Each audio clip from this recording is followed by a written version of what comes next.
Hello friends, welcome back again to my channel. Today we will discuss the second poem, An Elementary School Classroom in a Slum by Stephen Spender.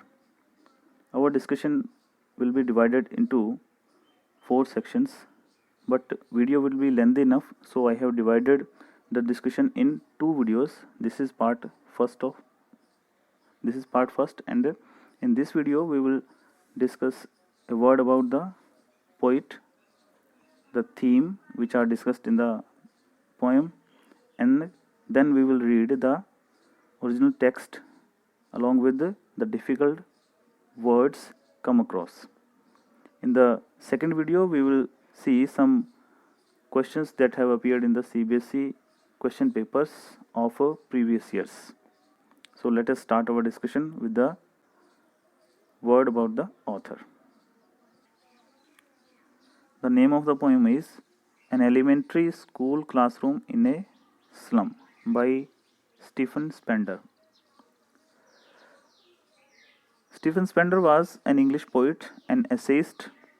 He left University College, Oxford, without taking a degree and went to Berlin.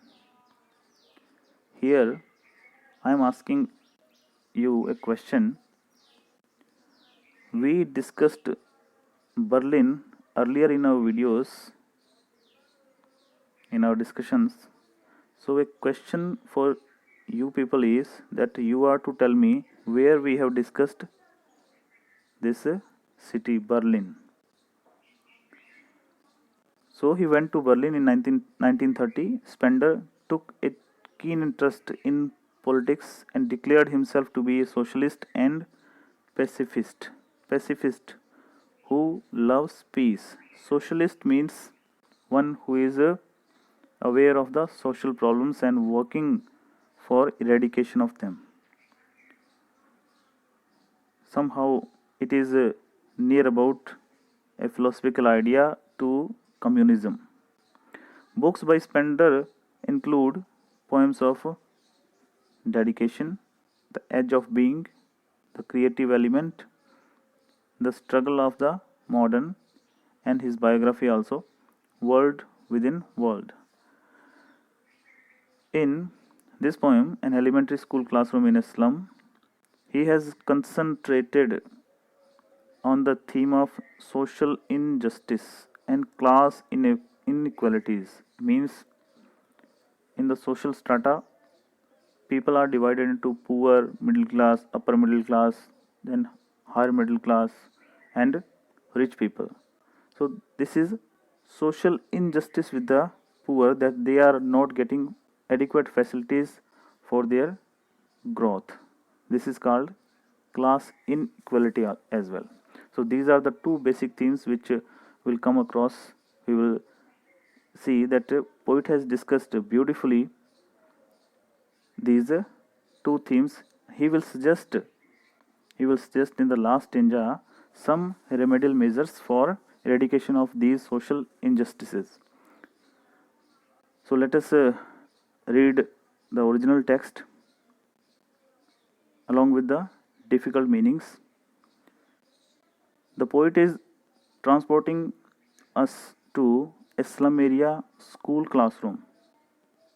He will tell the whole atmosphere. He will tell us about the children. He will tell us about the environment of the classroom, the infrastructure available to these children, and their dreams as well, what they dream.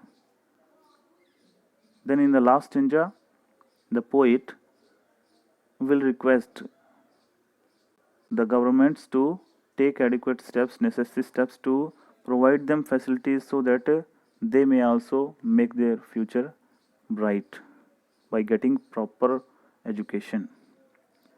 So let us read the stanza. This is stanza number 1. The poem is divided into 4 stanzas. This is the first stanza.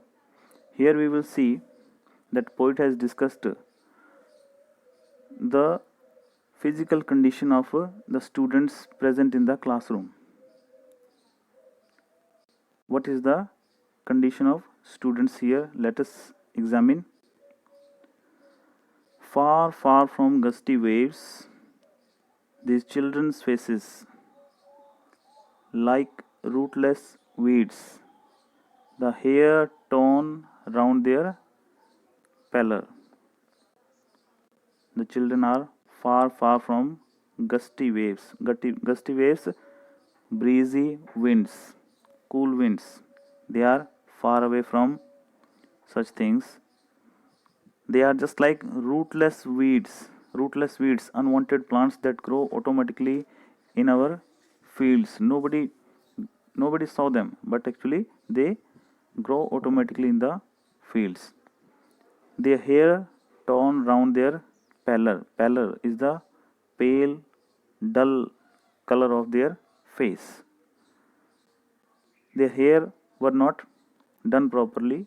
They have not combed them properly, and they were looking like rootless weeds, which are not at all grown by somebody. They are automatically grown. The tall girl with her way down head. A tall girl is there in the classroom, and her head is way down because of poverty or because of illness. She is having a way down head. The paper seeming boy with rat's eyes. The boy is very lean and thin. Very lean and thin. He is greedy too. Rat's eyes means he is greedy to get some food. He is not in a position to get proper food. The stunted, unlucky ear. Stunted means not fully grown due to malnutrition. The children sitting in the classroom are poignantly described. How sad the condition of these children is. How malicious condition they are getting. They are malnutrition. They are not getting proper food. They are not getting proper education. The stunted, unlucky ear of twisted bones. His bones are twisted, reciting a father's gnarled disease. He is given a disease of twisted bones from his parents, as it is heredity. He has twisted bones because this is a disease in his family, and it has been inherited to him also. And as he is malnutritioned, he is not properly grown up. Then look at the other boy. His lesson from his desk at back of the dim class. The boy who is having twisted bones, he is reciting his lesson from his desk. But look at the other boy at back of the dim class, one unnoted, sweet and young. There is another boy who is sweet and young, and he is sitting in the dim corner of the class, in the last corner. His eyes live in a dream. There is a dream in his eyes to play outside of squirrel's game in tree room. Other than this, tree room means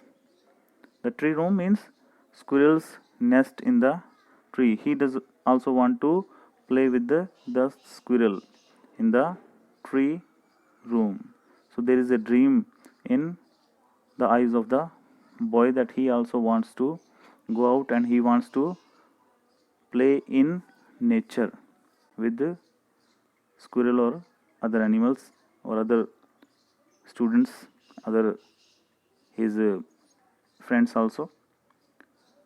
So this is the condition of children sitting in the classroom, that they are having way down head. Their body is very lean and thin. They are paper seeming. They are very greedy for food. They are having rat's eyes, searching food. They are having their bones twisted because of heredity. They have inherited this disease from their parents.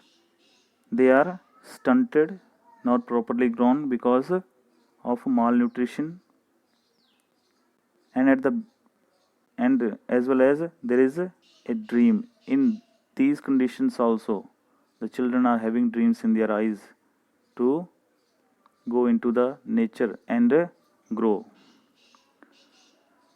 Here, students, you may have noticed that some literary techniques are also been used.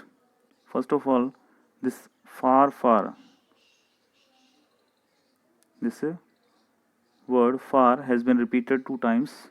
Repetition is a literary technique, literary device which has been used to emphasize the distance of these children from the real world, far from gusty waves. Then comes a metaphor, use of metaphor here in rat's eyes and paper seeming boy. So now we are heading towards the second stanza. The second stanza will tell us about the infrastructure available to these children, what kind of the classroom is and what is their need.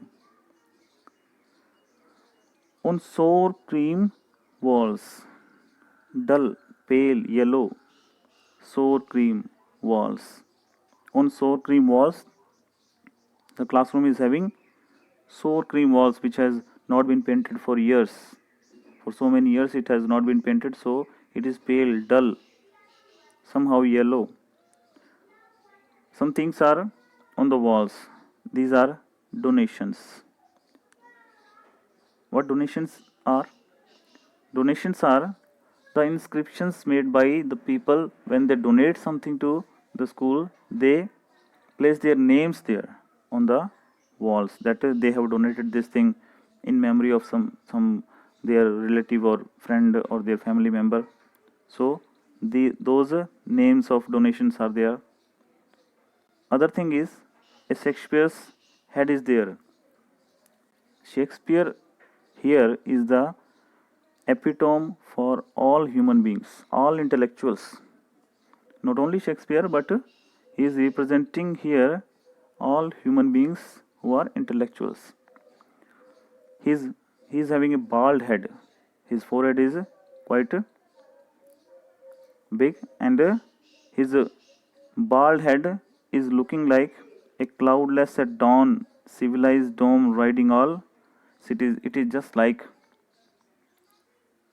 the early rising sun, which looks like a semicircle like this, and the sun is riding all cities.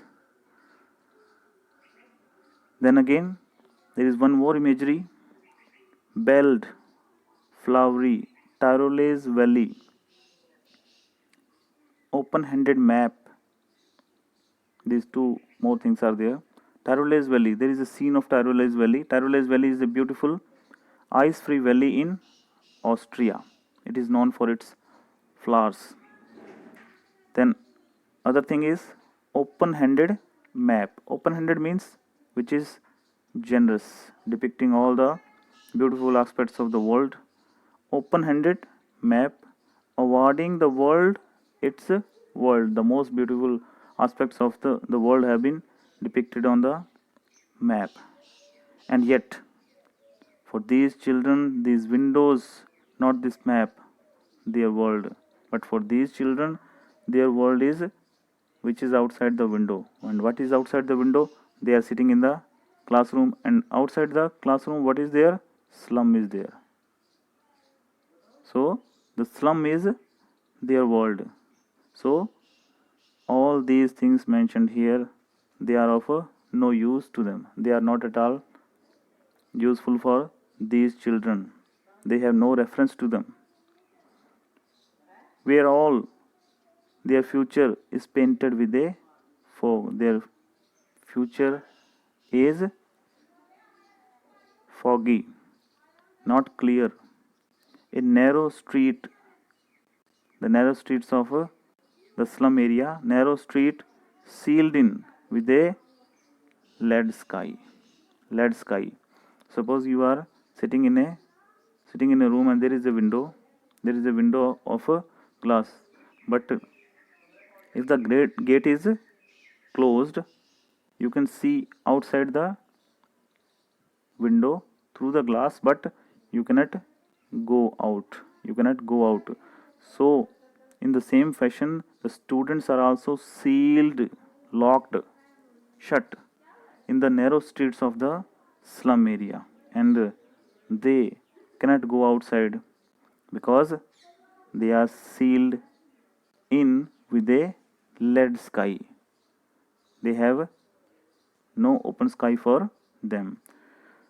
Far, far from rivers, capes, and stars of words. Capes is a large piece of land that sticks out into the sea from the coast, which is floating on the water. Means beautiful sceneries of the world are summarized here. Far, but these children are far away. They are at a great distance from rivers, capes, and stars of words. All these things are just a dream for all these children sitting in the classroom. They are having a poor infrastructure with them. The classroom walls are badly painted. There are names of people who have donated these things. Then a portrait of Shakespeare is there, means it is the epitome of the intellectuals of the whole world, who is compared with the sun in the early morning. Another imagery that has been brought by the poet, that is of Tyrole's Valley. Then open-handed map is there. All these things are mentioned as irrelevant for these children because they have not been provided adequate facilities for their growth. So now we are heading towards the third stanza. Stanza number 3.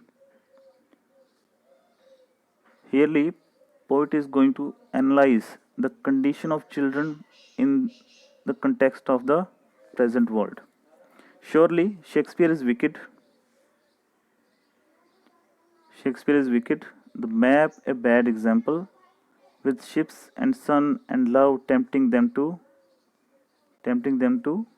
steal. For these children, Shakespeare, the intellectuals, all are wicked. They are evil.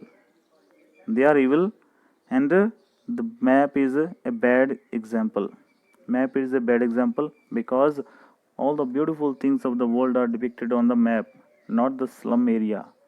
Even though the slum area is growing very fast, but the slum area has not been depicted anywhere in the map. So it is a bad example. With ships and sun and love, all these things are a distant memory for these children, tempting them to steal. They influence them to steal for lives. They slyly turn in their cramped holes because they are packed in, they are enclosed in cramped holes. Their hutments of the slum area has been compared with the cramped holes, confined, restricted holes. They are not having homes, they are having holes. From fog to endless night, on their slag heap, these children wear skin peeped through by bones and spectacles of steel. what an imagery brought by the poet here, that all the children sitting in the classroom are just like a slag heap. Slag, weak. Heap is it means pile. So a weak pile, slag heap of bones. These children are sitting there. These are not actually children. They are compared with the slag heap of bones, who are wearing skins peeped through by bones, and their bones are quite visible from the skin. They are not having proper nutritious food, and spectacles of steels. They are wearing spectacle of steel, very heavy spectacles they are wearing, with mended glass, and that is also mended. The glass of the spectacles are also broken, just like bottle bits on stones. When we throw some bottle on a stone, it breaks into pieces, and their glass in the spectacles are resembling the pieces of the glass bottle which is broken, which is thrown on a stone. All of their time and space are foggy slum, and they have not clear aim for their life. They have their life foggy, dim, dark life they are spending. So blot their maps. But the thing the poet wants to convey is that even though they are living in dark, dim, but these slum areas are growing with a great speed, and so someday they will mark a spot their maps. They will also acquire some space in the map. Slum as big as a doom, as big as a disaster, means as the war memorials and other things are mentioned, the same way slum area will also be mentioned someday, because slum area is also growing at a great speed. If necessary steps are not taken within time, the people living in the slum area, they will surely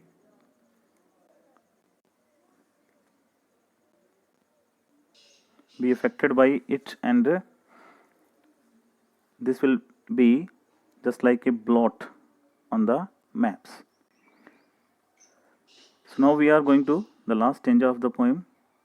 Here the poet wishes that some necessary steps should be taken by the government to improve the condition of these children, their food, their education, and they must be provided some chance to have a kind of relief and a chance to improve their condition of living. Unless governor, inspector, visitor, this map becomes their window, and their windows that shut upon their lives like catacombs. These windows that shut upon their lives like catacombs, just like they are sitting in a catacomb and they are watching from the window. Catacombs were tombs, cemetery for so many people to bury there. So just like catacombs, they are sitting inside and they are watching the outside world from their window. Break, oh break, open till they break the town, and show the children of green fields, and make their world run azure on gold sands, and let their tongues run naked into books, the white and green leaves open. History theirs whose language is the sun.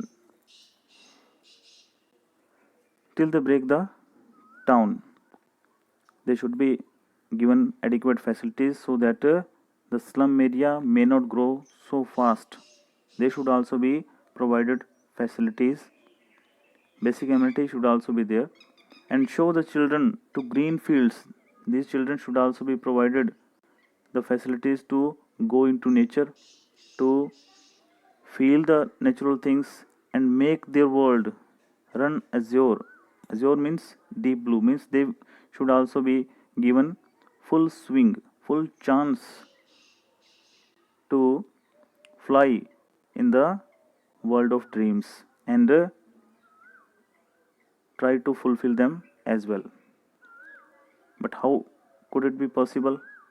They could fly, but how to fulfill their dreams? They can fulfill their dreams with the only weapon, that is education.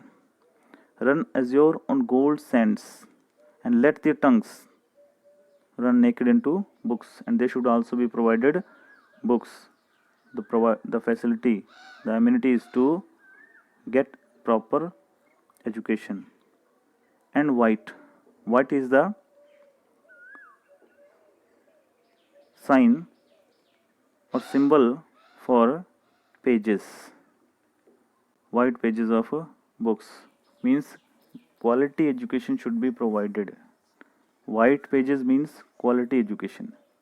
Here the poet has a signal towards white pages, good quality books, good quality education. That is their right as well. And green leaves, green is the signal towards nature, that they should also be taken to nature for their excursions and learning from it, so that they may also make their history, make their future bright, just like the sun. History theirs, whose language is the sun. They can also shine just like the sun. They can also make their future bright with the help of education and learning from nature. So the poem ends here with the positive note from the poet that these children can also make their future bright and happy with the help of quality education and the learning from nature also. So they should be given such a kind of adequate facilities by the government. This is the aim of the poet here, the theme of the poem. Social injustice has been presented before us, the condition of children, the condition of classroom has been presented in a very poignant manner, the sad manner. The drastic situation of the classroom has also been presented by the poet through these poetic lines. I hope that you may have acquired the theme which the poet wants to convey here. We have gone through the difficult words as well. Wherever we see any kind of imagery or the symbol, we have discussed it, and for the rest of the discussion we will upload another video comprising the short summary of this poem, paraphrase of this poem, and the questions that have appeared in the previous year's CBSE question papers. Thank you friends for being with me. Jai Hind, Jai Bharat.